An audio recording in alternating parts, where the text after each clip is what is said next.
Երբևէ բռնել եք ծանր մուրճը, պատրաստ հարվածելու, երբ ձեռքերը դողում են կատաղությունից և անզորությունից։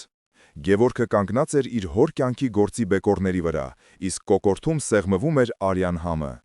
Մարմարե սրբությունը վերածվել էր փոշու, իսկ դիմացը կանգնած թշնամին սառը ժպտում էր, սպասելով նրա հարվածին։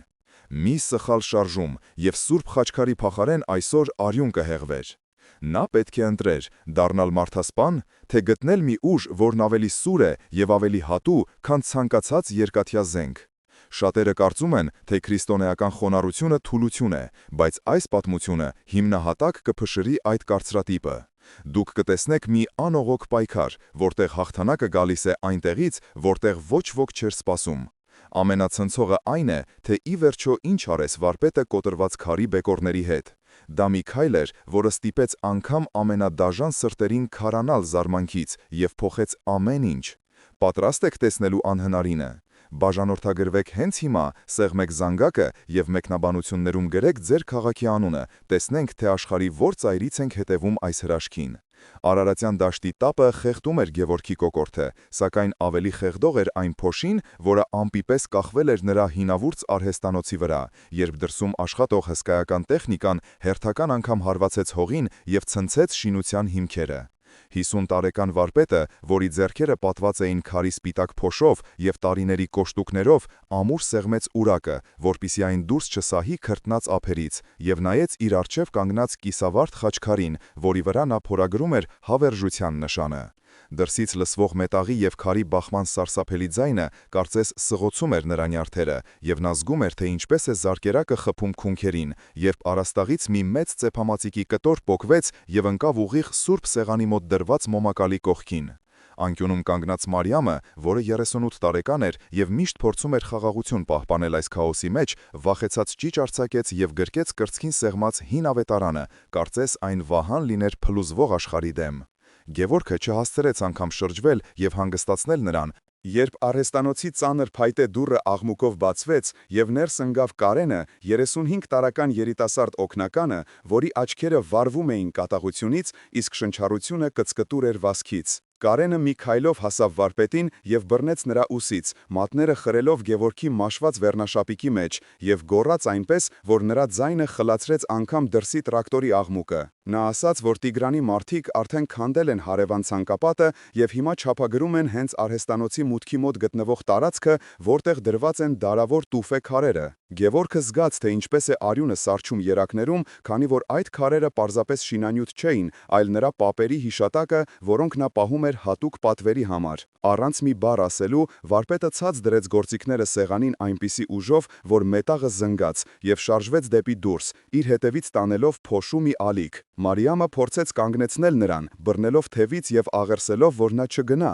որովհետև արյուն կհեղվի, բայց Գևորգի հայացքն արդեն սևեռված էր դեպի բաց դուռը, որտեղից երևում էր Շին հրապարակի դժոխային տեսարանը։ Կարենը վերցրեց դրան մոտ դրված երկաթյա ձողը և հետևեց վարպետին, պատրաստ ամենավատթարին, մինչդեռ Մարիամը սկսեց բարձրաձայն աղոթել, խնդրելով Տիրոջը ողորմություն անել։ Դրսում արևը անխնա այրում էր, և օդը լցված էր դիզվառելիքի ու փոշու խառնուրդով, որը դժվարացնում էր շնչելը, իսկ Շին հրապարակի կենտրոնում կանգնած էր Տիգրանը, 45 տարեկան գործարարը, որի թանկարժեք կոստյումը և փայլուն կոշիկները կտրուկ հակադրվում էին շրջապատի ավերակներին։ Նա հեռախոսով հրահանգներ էր տալիս էքսկավատորի վարորդին, ձեռքով ցույց տալով հենց այն կետը, որտեղ դրված էր Գևորգի ամենասիրելի Խաչքարի նախատիպը։ Գևորգը մոտեցավ նրան արագ քայլերով, և նրա կոշտ կոշիկները դոփում էին գետնին, կարծես պատերազմի թմբուկներ լինեին։ Երբ նրանք դեմ առ դեմ կանգնեցին, Տիգրանը դանդաղ իջեցրեց հեռախոսը և հեգնական ժպիտով նայեց վարպետի փոշոտ դեմքին, կարծես նայեր մի անպիտան միջատի։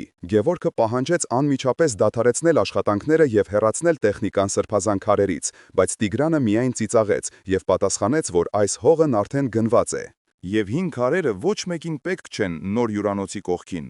Այդ պահին Կարենը, չկարողանալով զսպել իրեն, առաջ նետվեց, ձողը վեր բարձրացրած և գոռաց, որ կջարդի ցանկացած մեկի գլուխը, ով կհամարձակվի ձեռք տալ Խաչքարին։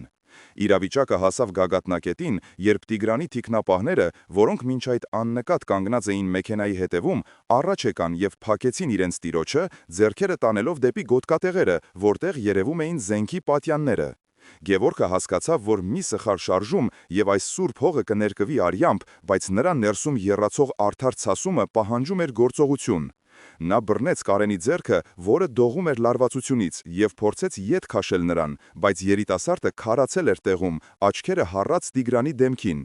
Հենց այդ վճռորոշ պահին, երբ թվում էր, թե բախուն անխուսափելի է, փողոցի ծայրից լսվեց արագ քայլերի ձայն եւ ամբոխի միջով ճեղքելով անցավ Տեր Հովհաննեսը, 40 տարեկան քահանան, որի սև սքեմը ծածանվում էր քամուց։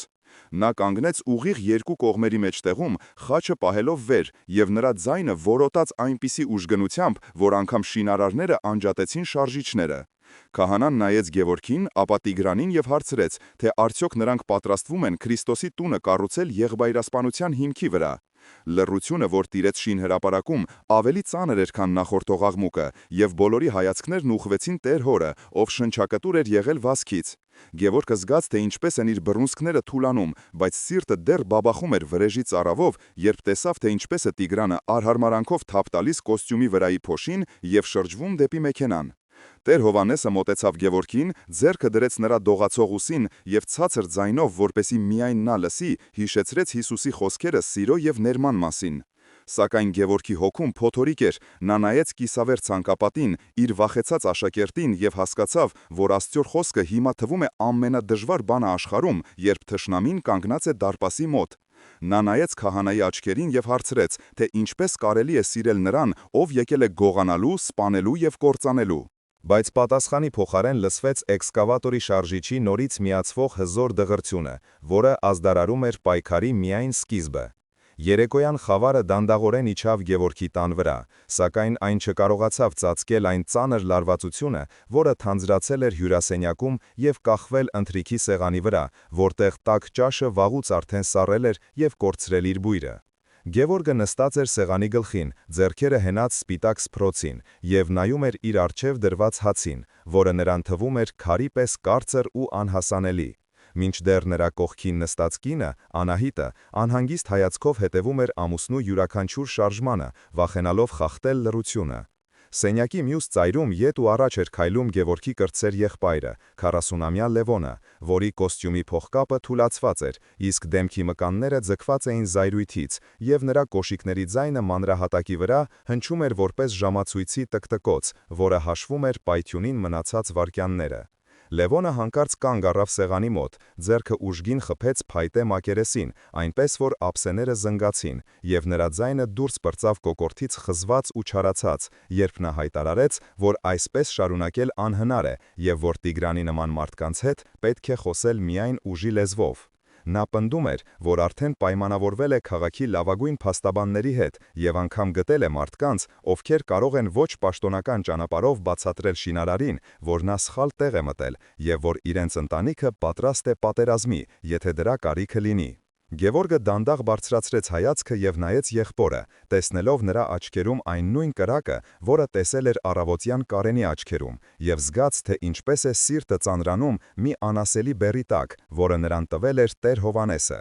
Նա ձեռքը մեկնեց դեպի պահարանը, որտեղ դրված էր հին մաշված կազմով ընտանեկան ավետարանը, եւ դողացող մատներով բացեց այն էջը, որտեղ Քրիստոսը խոսում էր լեռան վրա, սովորեցնելով սիրել թշնամիներին եւ աղոթել հալածողների համար։ Վարպետը սկսեց կարդալ բարձրաձայն, բայց նրա ձայնը հնչում էր թույլ ու անվստահ, կարծես ինքն էլ մինչև վերջ չէր հավատում, որ այդ բառերը կարող են կանգնեցնել բուլդոզերները կամ փափկացնել Տիգրանի քարացած սիրտը։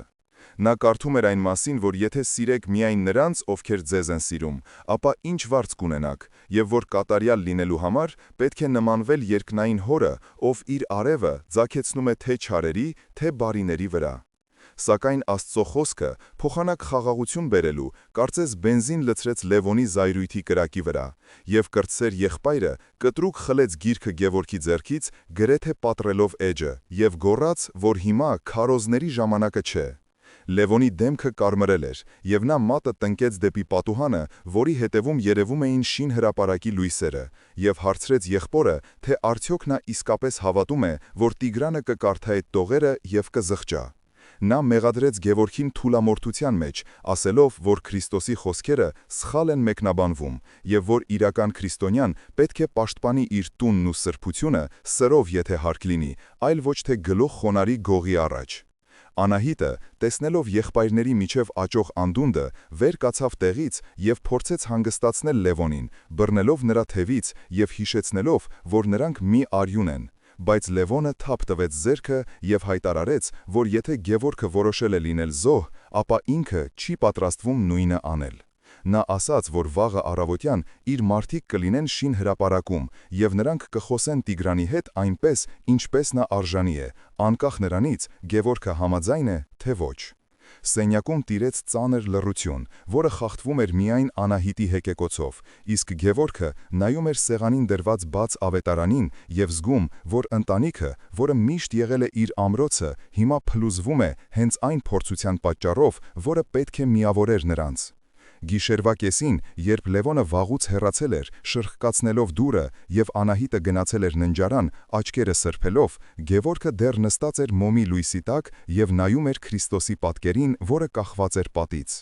Նա մտովի վերադառնում էր Տեր Հովհաննեսի խոսքերին եւ փորձում էր հասկանալ, թե որտեղ է սահմանը խոնարհության եւ պայքարի միջև, քանի որ նրա հոգին երկատված էր երկու իրականության մեջ՝ երկնային պատվիրանի եւ երկրային անարդարության։ Նա հիշեց իր հորը, ով միշտ ասում էր, որ խաչքարը կերտվում է հարվածների տակ եւ որ քարը պետք է ցավ զգա, որպեսի դառնա գեղեցիկ, բայց արդյոք մարդու հոգին կարող է դիմանալ այնքան հարվածների, որքան քարը։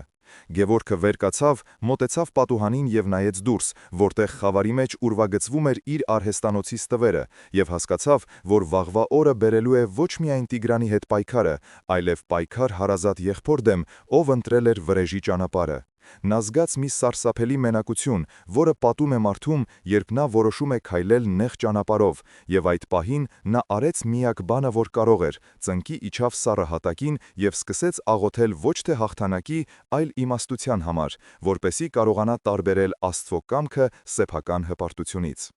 Առավոտյան արևի շողերը դեռ նոր էին ընկել արհեստանոցի փոշոտ հատակին, երբ Գևորգը դողացող ձեռքերով վերցրեց պահարանի ամենավերին դարակից այն փոքրիկ, բայց անասելի նրբությամբ քանդակված խաչքարը, որի վրա աշխատել էր ամիսներ շարունակ, փորագրելով նռան հատիկներն ու խաղողի ոգկույզները, այնպիսի վարպետությամբ, որ քարը թվում էր կենդանի շնչող էակ։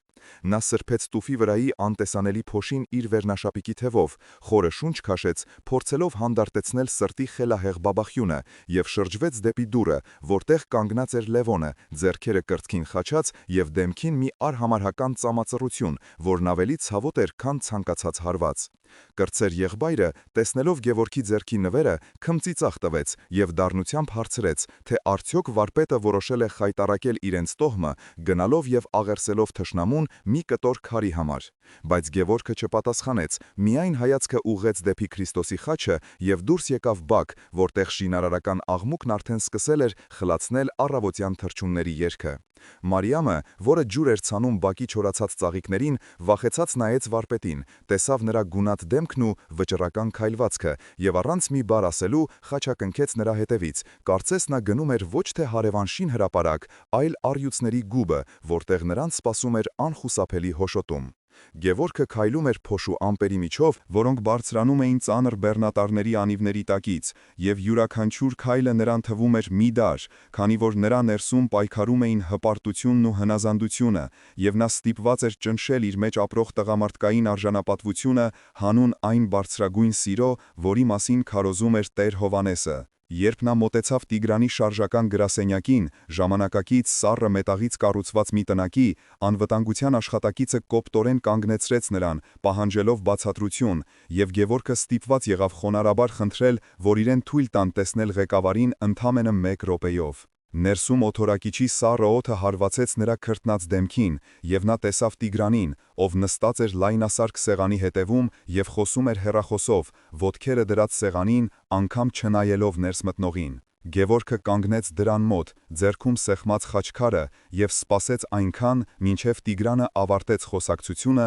եւ դանդաղ ալարկոտ հայացքով նայեց նրան, հարցնելով, թե ինչ է կորցրել քարտաշը իր կաբինետում եւ արդյոք նա եկել է հանձնվելու եւ ստորագրելու փաստաթղթերը։ Վարպետը մոտեցավ սեղանին, դողացող ձեռքերով դրեց նուրբ քանդակված խաչքարը փայլուն մակերեսին, թղթերի և սուրճի բաժակի կողքին և նայելով Տիգրանի աչքերի մեջ, ասաց, որ սա նվեր է նրա համար, մի օրհնություն նրա աշխատանքին, որպեսզի Աստված խաղաղություն տա նրա գործերին և մտքերին։ Սենյակում տիրեց ճնշող լռություն, որի ընթացքում լսվում էր միայն պատի ժամացույցի տկտկոցը, և Տիգրանը վերցրեց քարը, պտտեց այն մատների մեջ, զննեց նախշերը, դեմքին ունենալով անընթեռնելի արտահայտություն, որը մի պահ Գևորգին հույս ներշնչեց, թե գուցե սառույցը հալվում է։ Սակայն հաջորդ վայրկյանին Տիգրանի դեմքը ծռվեց արհամարհանքից, և նա կտրուկ շարժումով նետեց արվեստի գործը ուղիղ սեղանի տակ դրված մետաղյա աղպարկղի մեջ, որտեղից լսվեց քարի և մետաղի բախման խուլ,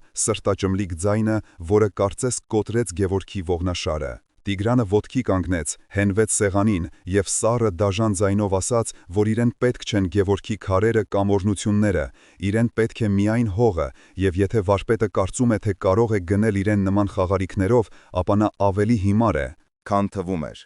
Գևորգը դուրս եկավ գրասենյակից, ոտքերը հազիվ քարշ տալով, կարծես նրա ուսերին դրված էր ամբողջ աշխարհի ծանրությունը, և արևի պայծառ լույսը այժմ նրան թվում էր խավար, իսկ մարդկանց հայացքները դատավճիռ։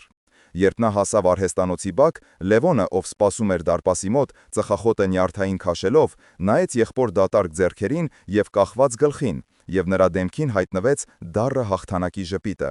Լևոնը մոտեցավ, բռնեց Գևորգի ուսից և բարձրաձայն, որպեսզի բոլորը լսեն, ասաց, որ հիմա հուսով է, եղբայրը հասկացավ, որ ավետարանը չի փրկի նրանց գայլերից, և որ ժամանակն է թողնել հեքիաթներն ու գործի անցնել տղամարդավարի։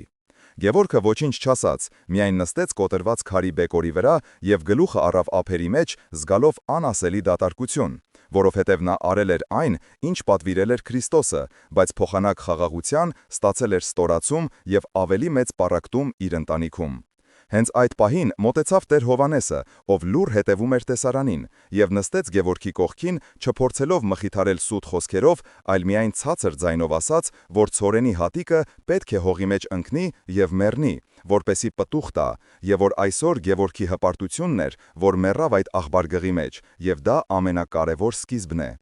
Գևորգի պարտությունը դեռ թարմ էր նրա հիշողության մեջ, երբ հաջորդ առավոտյան նա արթնացավ մի նոր, ավելի դաժան իրականության մեջ, որտեղ Տիգրանը որոշել էր օգտագործել իր ամենասուր զենքը՝ հանրային կարծիքը։ Քաղաքի գլխավոր թերթի առաջին էջում տպագրված էր մի հսկայական հոդված, որը Գևորգի ընտանիքին ներկայացնում էր որպես հետադեն խաբեբաներ, ովքեր ապօրինի զավթել են հողը և խոչընդոտում են քաղաքի զարգացմանը, թաքնվելով կեղծ բարեպաշտության դիմակի տակ։ Վարպետը կարդում էր տողերը, և յուրաքանչյուր բառը կարծես ապտակ լիներ նրա դեմքին, քանի որ հոդվածում նշվում էր, որ նա օգտագործում է եկեղեցին և սրբությունը որպես վահան իր անձնական շահերը պաշտպանելու համար։ Անահիտը, տեսնելով ամուսնու գունատ դեմքը, վերցրեց թերթը և սկսեց լաց լինել, որովհետև նա հասկանում էր, որ սա ավելի վատ է, քան ցանկացած ֆիզիկական հարված, քանի որ սա հարվածում էր նրանց պատվին, որը հայ քրիստոնյայի համար ամենաթանկն է։ Կեսօրին, երբ Գևորգի մայրը, 70-ամյա Սիրանույշը, գնաց շուկա, ինչպես միշտ, նա զգաց, որ օդը փոխվել է, և մարդկանց հայացքները դարձել են սառը ու խուսափողական։ Նա մոտեցավ իր վաղեմի հարևանուհուն, տիկին Վարդուշին, որից տարիներ շարունակ պանիր էր գնում, և ժպտալով բարևեց, բայց Վարդուշը շրջեց գլուխը և սկսեց դասավորել ապրանքը, իբր չնկատելով ծեր կնոջը։ Սիրանույշը, չհասկանալով կատարվածը, կրկնեց իր ողջույնը, և այդ ժամանակ Վարդուշը բարձր ձայնով, որպեսզի բոլորը լսեն, ասաց, որ ինքը խաբեբաների մորը ապրանք չի վաճառի, և որ ամոթ է եկեղեցու անունը օգտագործել սեփական գրպանը լցնելու համար։ Շուկայում տիրեց լռություն, և բոլորը նայեցին Սիրանույշին, ով կանգնած էր մեջտեղում, փոքրիկ ու անպաշտպան, և նրա աչքերից հոսեցին արցունքները, որոնք նա փորձում էր թաքցնել իր գլխաշորի ծայրով։ Նա շրջվեց և արագ քայլերով հեռացավ, թողնելով իր դատարկ զամբյուղը, իսկ մեջքի հետևում լսվում էին մարդկանց փսփսուքներն ու քննադատությունները, որոնք ավելի ցավոտ էին, քան քարերը։ Երեկոյան տանը տիրում էր սգո մթնոլորտ, և Լևոնը, իմանալով մորի հետ կատարվածի մասին, կատաղությունից պայթում էր, հարվածելով պատին և գոռալով, որ սա է Գևորգի քրիստոնեական սիրո արդյունքը։ Նա մեղադրում էր եղբորը, որ նրա թուլամորթության պատճառով հիմա ամբողջ քաղաքը ծաղրում է իրենց, և որ նրանք կորցրել են ոչ միայն հողը, այլև իրենց անունը, որը կառուցել էին տասնամյակներով։ Գևորգը նստած էր անկյունում, գլուխը կախ, եւ չէր կարողանում պատասխանել, որովհետեւ նրա ներսում եւս առաջացել էր կասկածի որդը. արդյոք նա ճիշտ է հասկացել Քրիստոսի խոսքերը, թե պարզապես միամիտ հիմար է, ով թույլ տվեց գայլերին հոշոտել իր հոտը։ Անահիտը փորձում էր հանգստացնել սկեսրոջը, ով պառկած էր բազմոցին եւ դեղահատեր էր խմում, բայց անգամ նրա հայացքում Գևորգը կարդում էր թաքնված հարց. արժեր արդյոք այս ամենը։ Իրավիճակը ավելի բարդացավ, երբ դուռը թաքեցին, եւ ներս մտան համայնքի մի քանի հարգված անդամներ, գլխավորությամբ ծխական խորհրդի ատենապետի, ովքեր եկել էին բարեկամական խորհուրդ տալու։ Նրանք նստեցին հյուրասենյակում, դեմքներին լուրջ ու մտահոգ արտահայտություն եւ սկսեցին խոսել այն մասին, որ Գևորգի պահվածքը վնասում է ամբողջ եկեղեցու հեղինակությանը, եւ որ մարդիկ սկսել են խոսել, թե քրիստոնյաները թույլ են եւ չեն կարողանում պաշտպանել իրենց իրավունքները։ Ատենապետը առաջարկեց Գևորգին դատի տալ թերթին եւ Տիգրանին, ասելով, որ Աստված նաեւ արդարության Աստված է եւ որ երբեմն պետք է սուր վերցնել հանուն ճշմարտության։ Գևորգը լսում էր նրանց եւ զգում, թե ինչպես է ճնշումը մեծանում 4 կողմից՝ ընտանիքից, հասարակությունից եւ անգամ եկեղեցուց։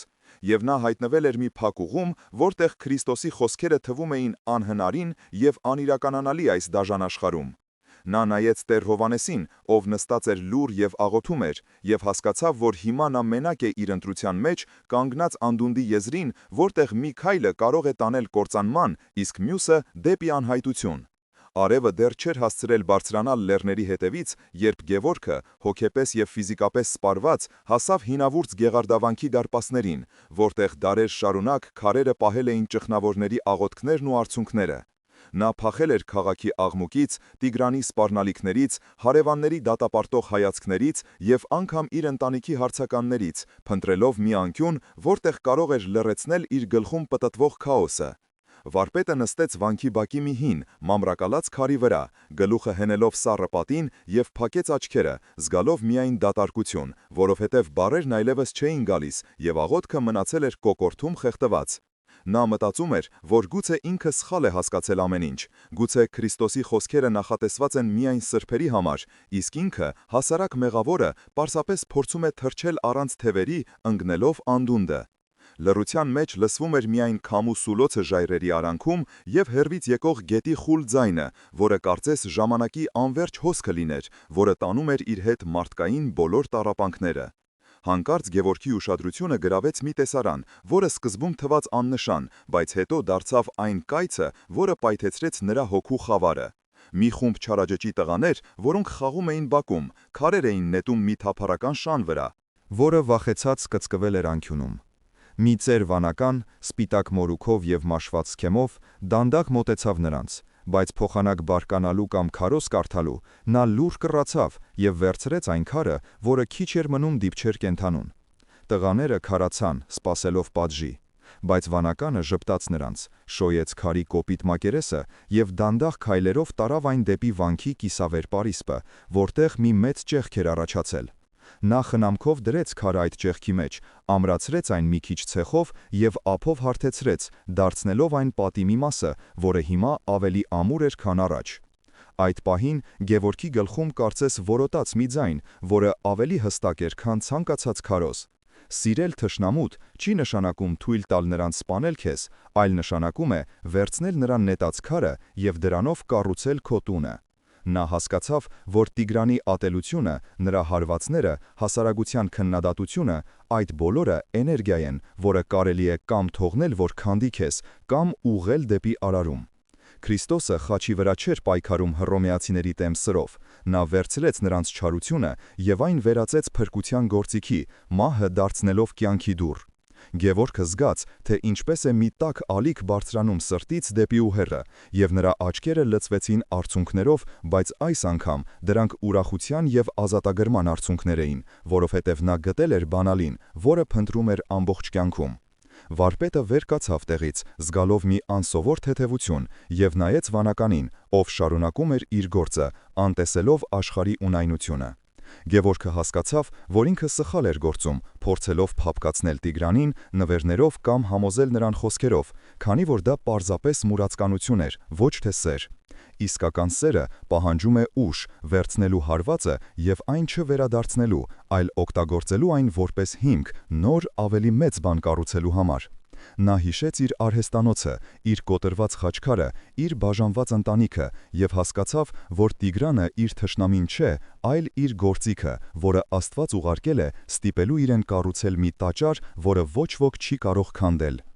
Երբ Գևորգը վերադարձավ քաղաք, Արևը արդեն մայր էր մտնում, ներկելով երկինքը վառ կարմիր գույներով, և նրա դեմքին կար մի խաղաղություն, որը ստիպեց Անահիտին և Լևոնին լռել և զարմանքով նայել նրան։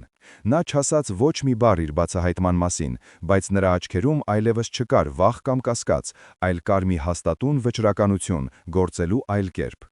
Նա մոտեցավ սեղանին, որտեղ դրված էին դատական փաստաթղթերը, որոնք Լևոնը պատրաստել էր, և դանդաղ մի կողմ դրեց դրանք, ասելով, որ նրանք այլևս պետք չեն գալու, որովհետև ինքը գտել է ճանապարհը, որը ոչ թե տանում է դեպի դատարան, այլ դեպի հաղթանակ, առանց կռվի։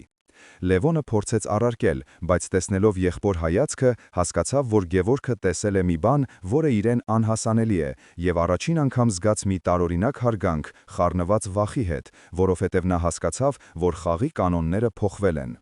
Հաջորդ առավոտյան Գևորգը հավաքեց իր ամբողջ ընտանիքին հինավուրց արհեստանոցի կենտրոնում, որտեղ փոշին դեռ պարում էր արևի շողերի մեջ, և նրա դեմքին կար մի այնպիսի խաղաղություն ու վճռականություն, որը ստիպեց բոլորին լռել և լարված սպասել։ Լևոնը կանգնած էր ձեռքերը կրծքին խաչած, դեմքին թերահաված ժպիտ, իսկ Անահիտը նստած էր փայտե աթոռին, ձեռքերը դրած ծնկներին, կարծես պատրաստվելով հերթական վատ լուրին։ Գևորգը խորը շունչ քաշեց և հայտարարեց, որ ինքը որոշել է չպայքարել Տիգրանի դեմ դատարաններում և չպատասխանել նրա հարվածներին նույն ձևով, այլ փոխարենը նրանք կանեն մի բան, որը կփոխի խաղի կանոնները։ Նա ասաց, որ արհեստանոցի հետևում գտնվող լքված կիսավեր մատուրը, որը տարիներ շարունակ ծառայել էր որպես պահեստ, այսօրվանից սկսած կվերականգնվի իրենց ուժերով, բայց ոչ թե որպես սեփականություն, այլ որպես բոլորի համար բաց աղոթատեղի, և դա կլինի անվճար ի հեճուկս Տիգրանի շահութաբեր ծրագրերի։ Լևոնը լսելով սա, բարձր ծիծաղեց և ասաց, որ եղբայրը վերջնականապես խելագարվել է, քանի որ փոխանակ պաշտպանելու իրենց ունեցվածքը, նա որոշել է ծախսել վերջին գրոշները մի բանի վրա, որը Տիգրանը միևնույն է կքանդի։ Սակայն Գևորգը չընկրկեց և շարունակեց բացատրել, որ սա պարզապես շինարարություն չէ, այլ հոգևոր պատերազմ, որտեղ զենքը ոչ թե ատելությունն է, այլ սերը։ Եվ որ երբ Տիգրանը տեսնի, թե ինչպես են նրանք անշահախնդիր կերպով կառուցում Աստծո տունը հենց նրա քթի տակ, նրա խիղճը կարթնանա, կամ գոնե նա կհասկանա, որ կան բաներ, որոնք փողով չեն գնվում։ Անահիտը, ով մինչ այդ լուռ էր, դանդաղ վեր կացավ տեղից, մոտեցավ ամուսնուն և նայեց նրա աչքերի մեջ, որտեղ տեսավ այն նույն կրակը, որը վառվում էր նրանց երիտասարդության տարիներին, երբ նրանք նոր էին սկսում իրենց կյանքը։ Նա բռնեց Գևորգի ձեռքը և ասաց, որ ինքը հոգնել է վախից ու անորոշությունից, և եթե սա է ճանապարհը, ապա ինքը պատրաստ է քայլել նրա հետ մինչև վերջ, որովհետև ավելի լավ է կառուցել, քան քանդել։ Այս խոսքերը կարծես էլեկտրական հոսանք անցկացրին սենյակով, և անգամ Լևոնի դեմքի հեգնանքը մի պահ անհետացավ, տեղի տալով զարմանքի ու շփոթմունքի։ Լուրը Գևորգի խելագար ծրագրի մասին արագ տարածվեց համայնքում, և երեկոյան արհեստանոցի բակում հավաքվեցին հարևանները, ովքեր նախորդ օրը երես էին թեքել նրանցից։ Ոմանք եկել էին հետաքրքրությունից, ոմանք ծաղրելու, իսկ ոմանք էլ թաքուն հույսով, որ գուցե սա իսկապես փրկություն է։ Տեր Հովհաննեսը կանգնած էր մատուրի ավերակների մոտ և օրհնում էր սկիզբը, ասելով, որ իսկական եկեղեցին ոչ թե քարերն են, այլ մարդիկ, ովքեր հավաքվում են հանուն Քրիստոսի, և որ Գևորգի արարքը վկայություն է այն բանի, որ հավատքը կենդանի է։ Մի երիտասարդ տղա Արմենը, ով միշտ եղել էր Տիգրանի կողմնակիցը, մոտեցավ Գևորգին և հարցրեց, թե արդյոք նա իսկապես հավատում է, որ սա կաշխատի, և Գևորգը պատասխանեց, որ ինքը չգիտի կաշխատի թե ոչ, բայց գիտի, որ սա միակ ճիշտ բանն է, որ կարող է անել։ Արմենը մի պահ լռեց, ապա հանեց բաճկոնը, վերցրեց բահը և սկսեց մաքրել մատուրի մուտքը, ասելով, որ ինքն էլ է ուզում մասնակցել մի բանի, որը իրական է։ Սակայն ոչ բոլորն էին ոգևորված։ Լևոնը հեռացավ, հայտարարելով, որ չի մասնակցի այս կրկեսին և կշարունակի փնտրել իրավական լուծումներ, իսկ մի քանի հին վարպետներ քննադատեցին Գևորգին, ասելով, որ նա վտանգում է ամբողջ արհեստանոցի ապագան։ Բայց Գևորգը այլևս չէր լսում նրանց, որովհետև նա տեսնում էր, թե ինչպես են մարդիկ, ովքեր տարիներով իրար հետ չէին խոսում, սկսում միասին քարեր կրել, ջուր բերել և աշխատել կողք կողքի։ Նա տեսավ, թե ինչպես է մայրը, Սիրանույշը, ով երեք լաց էր լինում շուկայում, հիմա ժպտում և հաց ու պանիրը բաժանում աշխատողներին, և հասկացավ, որ հրաշքը արդեն տեղի է ունենում, ոչ թե շենքի վերականգնման, այլ մարդկային հոգիների միավորման տեսքով։ Եվ մինչ արևը մայր էր մտնում, լուսավորելով կիսավեր մատուղի պատերը, Գևորգը զգաց, որ Քրիստոսի խորհուրդը «Սիրեք ձեր թշնամուն» իրականում նշանակում է ստեղծել մի տարածք, որտեղ թշնամանքը պարզապես տեղ չունի։ Առավոտյան լուսաբացին, երբ քաղաքը դեռ նոր էր արթնանում, Գևորգը և նրա մի քանի հավատարիմ ընկերները, զինված ոչ թե զենքերով, այլ բահերով ու մուրճերով, կանգնած էին մատուղի ավերակների մոտ, պատրաստ սկսելու մի գործ, որը պետք է դառնար նրանց պատասխանը աշխարհի չարությանը։ Հենց այդ պահին, կարծես զգալով վտանգը, շինհրապարակի դարպասները բացվեցին և ներս մտան Տիգրանի սև ջիպերը, բարձրացնելով փոշու ամպեր, որոնք ծածկեցին արևի լույսը։ Մեքենաներից դուրս եկան հաստավից թիկնապահները, ովքեր սկսեցին բարձր երաժշտություն միացնել, փորձելով խլացնել աշխատանքի ձայնը, և միաժամանակ սկսեցին աղբ ու շինարարական թափոններ լցնել հենց մատուռի մուտքի մոտ, ստեղծելով գարշահոտություն և քաոս։ Գևորգը մի պահ կանգ առավ, նայեց այդ տեսարանին, բայց փոխանակ զայրանալու կամ վիճելու, նա վերցրեց առաջին քարը, խաչակնքեց և դրեց այն պատի հիմքում, հանգիստ ու վստահ, կարծես ոչինչ չէր կատարվում։ Նրա կողքին կանգնած Արմենը, տեսնելով վարպետի անսասանությունը, ժպտաց և սկսեց մաքրել աղբը, առանց ուշադրություն դարձնելու թիկնապահների հայհոյանքներին ու ծաղրանքներին։ Իրավիճակը գնալով ավելի էր լարվում,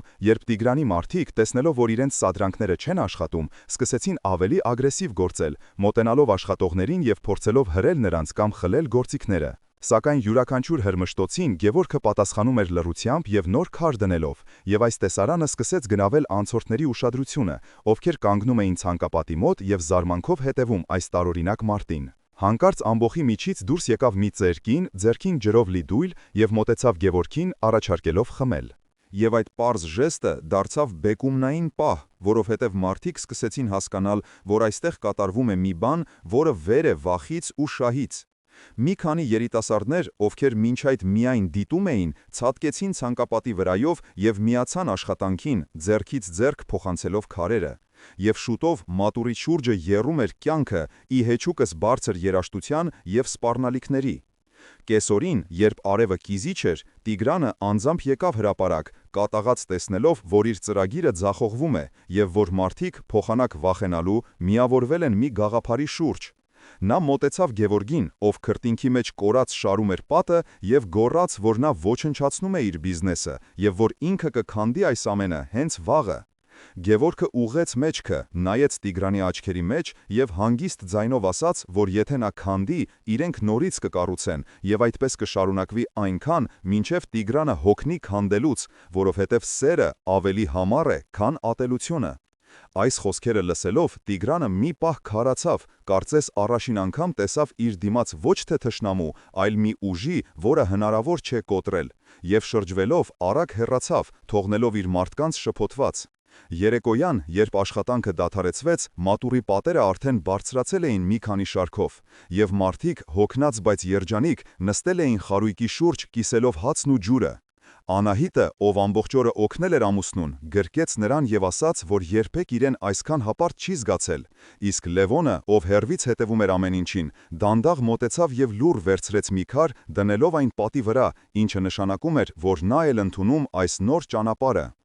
Գևորգը նայեց իր շուրջը, տեսնելով միասնությունը, որը ծնվել էր պայքարի ու սիրո միջից, և հասկացավ, որ Քրիստոսի խորհուրդը ոչ թե տեսություն է, այլ կենդանի իրականություն, որը կարող է փոխել աշխարհը քար առ քար։ Շինհրապարակի փոշին դեռ չէր նստել, երբ սև ամենագնացի դռները բացվեցին, և Տիգրանը դուրս եկավ, դեմքին ունենալով այնպիսի կատաղություն, որը կարող էր այրել ամեն ինչ իր ճանապարհին, քանի որ նրան զեկուցել էին, որ շինարարությունը կանգնել է և մարդիկ հրաժարվում են ենթարկվել իր հրամաններին։ Նա խլեց մոտակա բանվորի ձեռքից ծանր մուրճը և վճռական, ծանր քայլերով շարժվեց դեպի կիսակառույց մատուռը, պատրաստ մեկ հարվածով հողին հավասարեցնել այն ամենը, ինչ Գևորգն ու համայնքը կառուցել էին օրեր շարունակ, արհամարհելով նրա իշխանությունը։ Շրջապատում տիրեց մեռելային լռություն, բոլորը քարացել էին վախից, սպասելով անխուսափելի բախմանը, իսկ Լևոնը բնազդաբար առաջ նետվեց, բռունցքները սեղմած, պատրաստ ֆիզիկական ուժով պաշտպանելու եղբորը, բայց Գևորգը հանգիստ, բայց հաստատուն շարժումով կանգնեցրեց նրան և դուրս եկավ ուղիղ Տիգրանի դիմաց։ Վարպետի ձեռքերում չկար զենք, չկար բահ կամ քար, նա պահել էր միայն մի փոքրիկ սրբատաշ մարմարյա սալիկ, որի վրա գիշերը թաքուն փորագրել էր ոսկեզոծ տաղեր։ Տիգրանը կանգ առավ ընդամենը մի քանի քայլ հեռավորության վրա, շնչակտուր և կարմրած, և բարձրացրեց մուրճը, պատրաստ հարվածելու, բայց այդ վճռորոշ վայրկյանին Գևորգը բարձրացրեց սալիկը և հստակ, անդրդվելի ձայնով, նայելով ուղիղ կատաղած մարդու աչքերի մեջ, արտասանեց այն բառերը, որոնք պետք է փոխեին ամեն ինչ. «Տիգրան, կանգնիր, այս մատուռը մենք չենք կառուցում մեր համար կամ քո դեմ, այլ կառուցում ենք քո հոր, Արտավազդի և մորթ Սիրանուշի հիշատակին, որոնց անունները ես գտա եկեղեցու հին արխիվներում և փորագրեցի այս քարի վրա, որպեսզի այսուհետ յուրաքանչյուր մտնող աղոթի նրանց հոգու խաղաղության համար»։ Լռությունը, որ տիրեց այդ պահին, ավելի խուլ էր, քան ամենաուժգին պայթյունը, և բոլորի հայացքները սևեռվեցին Տիգրանի դեմքին, որտեղ կատաղածությունը վայրկյանների ընթացքում փոխարինվեց անհավատությամբ, իսկ հետո խորը, անասելի ցավով, որը թաքնված էր տարիների դաժանության տիմակի տակ։ Նրա ձեռքերը, որոնք մինչ այդ պինդ սեղմել էին մուրճի կոթը, սկսեցին անզուսպ դողալ, և ծանր գործիքը դանդաղ, կարծես դանդաղեցված կադրում, սահեց ցած, ընկնելով գետնին խուլ թմկոցով, որը հնչեց որպես կապիտուլյացիայի նշան ոչ թե ուժի, այլ սիրո առջև։ Այդ հզոր, անսասան թվացող տղամարդը, ով պատրաստ էր քանդել աշխարհը հանուն իր շահի, հանկարծ կծկվեց, կարծես ստացել էր անտեսանելի, բայց բուժիչ հարված ուղիղ սրտին, և նրա աչքերը լցվեցին արցունքներով, որոնք նա փորձում էր թաքցնել, արագ շրջվելով դեպի մեքերան, որպեսզի ոչ ոք չտեսնի իր թուլությունը։ Նա ոչինչ չասաց, բառերն ավելորդ էին, միայն ձեռքի մի թույլ, հոգնած շարժումով հրահանգեց իր մարդկանց հեռանալ, և երբ մեքենաները շարժվեցին, Գևորգը մոտեցավ և մեծագույն զգուշությամբ ու հարգանքով տեղադրեց հիշատակի քարը մատուռի մուտքի մոտ, հասկանալով, որ այսօր Քրիստոսի սերը հաղթեց պատերազմը առանց մի կաթիլ արյուն թափելու։ Անցան ամիսներ, և Արարատյան դաշտի վրա իջավ ոսկեզոծ աշունը, որը իր վառ գույներով ներկեց նորակառույց մատուռի շրջակայքը, որտեղ այժմ ամեն կիրակի հնչում էր զանգի ղողանջը, հրավիրելով հավատացյալներին աղոթքի և խաղաղության։ Արհեստանոցը, որը ժամանակին կանգնած էր ոչնչացման եզրին, հիմա եռում էր կյանքով, և պատվերները գալիս էին ոչ միայն հարևան գյուղերից, այլև մայրաքաղաքից, քանի որ մարդիկ ուզում էին ունենալ խաչքար մի վարպետից, ով կարողացել էր քարի մեջ դնել ոչ միայն արվեստ, այլև աստվածային սեր և ներողամտություն։ Բայց ամենամեծ հրաշքը տեղի էր ունենում ներսում, որտեղ Գևորգի կողքին, ուս-ուսի տված, լուռ աշխատում էր Լևոնը, մաքրելով տուֆի մակերեսը և երբեմն հայացք նետելով եղբորը, աչքերում ունենալով ոչ թե նախկին հեգնանքը կամ ըմբոստությունը, այլ խորին հարգանք ու անսահման երախտագիտություն։ Նրանց միջև եղած լռությունը այլևս ծանր չէր, այլ լի էր հաշտությամբ, և երբ Լևոնը մեկնեց Գևորգին ուրագը, նրանց ձեռքերը հպվեցին միմյանց, ամրացնելով այն եղբայրական ուխտը, որը վերականգնվել էր Քրիստոսի խոսքի կենդանի զորությամբ։ Եվ Անահիտը, դիտելով նրանց հեռվից, ժպտում էր, գիտակցելով, որ իրենց տունը վերջապես կառուցված է ոչ թե ավազի, այլ սիրո վեմի վրա։ Այս պատմությունը ցույց տվեց մեր համայնքին, որ Քրիստոսի պատվիրանը «Սիրեցեք ձեր թշնամիներին» պարզապես գեղեցիկ խոսք չէ հին գրքից, այլ կյանքի ամենագործնական և հզոր օրենքը, որը կարող է փոխել անգամ ամենակարծր սրտերը և լուծել անլուծելի թվացող կոնֆլիկտները։ Տիգրանը երբեք չդարձավ մեր մտերիմ ընկերը, բայց նա հաճախ է գալիս մատուռ, լուռ մոմ վառում իր ծնողների համար և հեռվից գլխով անում Գևորգին, ինչը վկայում է, որ թշնամանքի անհաղթահարելի պատը քանդված է։ Եվ դրա տեղում ծաղկում է փոխադարձ հարգանքը։ Սիրելի հայրենակիցներ, հիմա ես ուզում եմ դիմել ձեզ, յուրաքանչյուրիդ, ով լսում է այս պատմությունը և գուցե կանգնած է նմանատիպ դժվարին ընտրության առջև։ Ո՞վ է ձեր կյանքի Տիգրանը։ Ում դեմ եք դուք պայքարում ձեր մտքում և սրտում, կորցնելով ձեր խաղաղությունը։ Ես խնդրում եմ ձեզ, մի վախեցեք կատարել այդ խենթ թվացող քայլը և պատերազմի ու վրեժի փոխարեն ընտրել սերը, որովհետև միայն սերը կարող է վերջակետ դնել չարիքին և սկիզբ դնել նոր օրհնված կյանքի։ Գրեք մեկնաբանություններում, թե ինչպես կկիրառեք Հիսուսի այս խորհուրդը ձեր կյանքում, և թող Աստված զորացնի ձեզ լինելու խաղաղարարներ այս փոթորկալից աշխարհում։